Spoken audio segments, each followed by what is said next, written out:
નમસ્કાર, આપ જોઈ રહ્યા છો પાટનગર નેટવર્ક ન્યૂઝ. આપની સાથે હું છું મોનિકા. બુલેટિનની શરૂઆત કરીએ મહત્વના સમાચારોથી.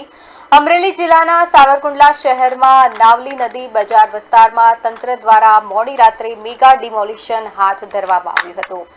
અમરેલીથી આ સમાચાર, જ્યાં નાવલી નદીમાં બજારનું તંત્રનું બુલડોઝર ફર્યું છે અને પોલીસ બંદોબસ્ત વચ્ચે મોડી રાત્રે ડિમોલિશનની કામગીરી હાથ ધરવામાં આવી છે. બજારના પાલા ધારકોએ સ્વેચ્છાએ જગ્યા ખાલી કર્યા બાદ તંત્ર દ્વારા ત્યાં રહેલા ઓટલાઓ અને અન્ય બાંધકામો પર બુલડોઝર ફેરવી દેવામાં આવ્યું હતું. કોઈ પણ અનિચ્છનીય ઘટનાને રોકવા માટે ચુસ્ત પોલીસ બંદોબસ્ત તૈનાત કરવામાં આવ્યો હતો. રાત્રિના સમયે અચાનક શરૂ થયેલી આ પ્રક્રિયાને જોવા માટે સ્થાનિક લોકોના ટોળા ઉમટી પડ્યા હતા.